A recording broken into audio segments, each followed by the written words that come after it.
वस्सलातु वस्सलामु अला रसूलिहिल करीम अल्लाहुम्मा सल्लि अला मुहम्मदिन व अला आलि मुहम्मद कमा सल्लैता अला इब्राहीम व अला आलि इब्राहीम इन्नका हमीदुम मजीद। मेरे मोहतरम भाइयों, आज सुप्रीम कोर्ट में उस केस की समाअत हुई जिसमें गवर्नमेंट ऑफ पंजाब और बनामे मुबारक अहमद सानी के नाम से एक कादियानी का केस चल रहा है। इसमें सुप्रीम कोर्ट ने एक फैसला दिया था। उस फैसले पर हमें पूरी कौम को शदीद तहफ़्फ़ुज़ात थे। उसमें रिव्यू के लिए पंजाब हुकूमत ने दोबारा अपील की थी। जमात इस्लामी ने भी इसमें फ़रीक बनने का फ़ैसला किया था। हमारे वकील जनाब शौकत अज़ीज़ सदीक़ी साहब थे। आज उन्होंने अपने दलाइल पेश किए। सुप्रीम कोर्ट ने हमें फ़रीक के तौर पर सुना और आज मैं पूरी कौम को ये इत्मीनान दिला रहा हूँ कि इंशाअल्लाह ताला हम कानूनी और अदालती जंग ज़रूर जीतेंगे। इस केस में रिहाई या गिरफ्तारी असल इशू नहीं है। असल हमारा मौक़िफ़ कुरान करीम की आयातों का वो हवाला है जिसको बुनियाद बनाकर एक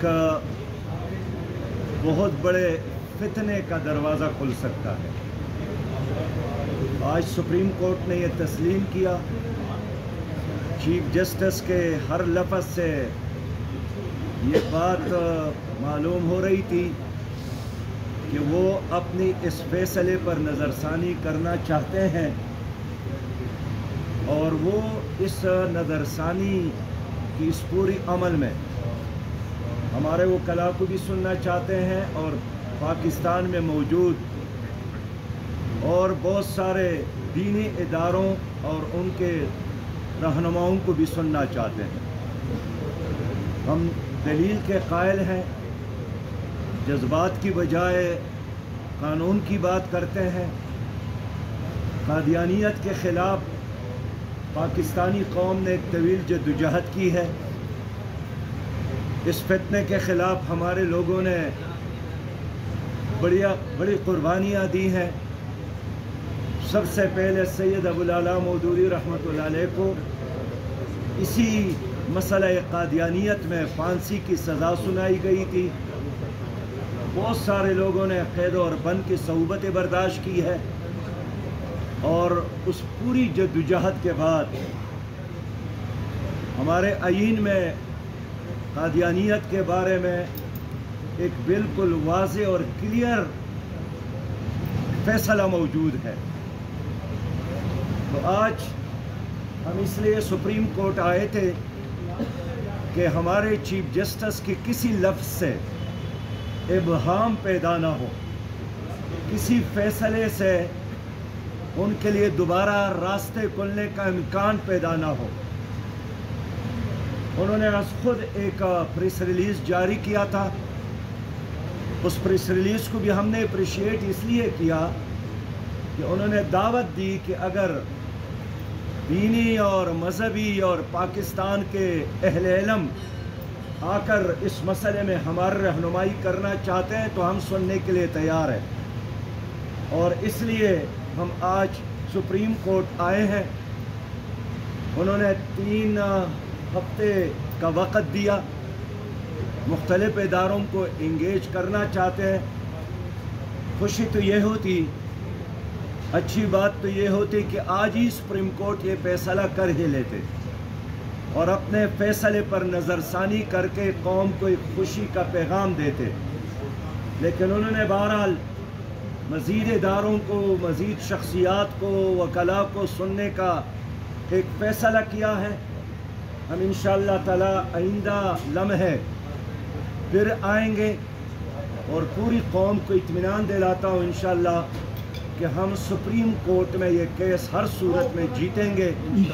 یہ 2.25 ارب مسلمانوں کا مسئلہ ہے، 25 کروڑ پاکستانیوں کا مسئلہ ہے، اور ہمارے ایمان کا مسئلہ ہے، ہماری دین سے محبت کا مسئلہ ہے، ہماری غیرت کا مسئلہ ہے۔ ہر پاکستانی ان دنوں ایک بہت بڑے پریشانی سے گزرا ہے، اس لیے کہ نبی مہربان صلی اللہ علیہ وسلم کے حوالے سے ہر عاشق رسول اور ہر غلام مصطفیٰ صلی اللہ علیہ وسلم اپنی جذبات اور احساسات کے معراجوں پر ہوتا ہے، ہر قربانی دینے کے لیے تیار ہوتا ہے، لیکن ہم نہیں چاہتے ہیں کہ ملک میں کوئی فساد ہو۔ ہم یہی چاہتے ہیں کہ ایک پرامن دلیل کے اور قانون اور قرآن اور سنت کے رہنمائی میں یہ مسئلہ حل ہو جائے۔ میں اپنے وکیل جناب شوکت عزیز صدیقی صاحب کا بھی شکریہ ادا کرتا ہوں کہ انہوں نے بڑے اچھے انداز میں نہ صرف جماعت اسلامی کی بلکہ 25 کروڑ عوام کی بہترین ترجمانی کی۔ اگرچہ ہمیں یقین ہے انشاءاللہ کہ یہ کیس بہت لمبا نہیں چلے گا، اور آئندہ تاریخ میں یہ فیصلہ ہر صورت میں قوم اور امت کے جذبات اور احساسات کے مطابق حل ہوگا۔ جناب چیف جسٹس صاحب سے بھی ہماری یہی توقع ہے کہ 25 کروڑ عوام کو آزمائش میں نہ ڈالیں، 25 کروڑ عوام کی بات کو سنیں، اور ان سے یہی توقع ہے، ان کی نیت پر شک نہیں ہے، لیکن ان کی الفاظ اور فیصلے سے جو ابہام پیدا ہوا ہے، ہم یہی چاہتے ہیں کہ اپنے اس ابہام کو دور کرنے کے لیے خود ہی آگے بڑھے اور قوم کو اس ہیجان کیفیت سے نکالنے میں اپنا کلیدی کردار ادا کرے۔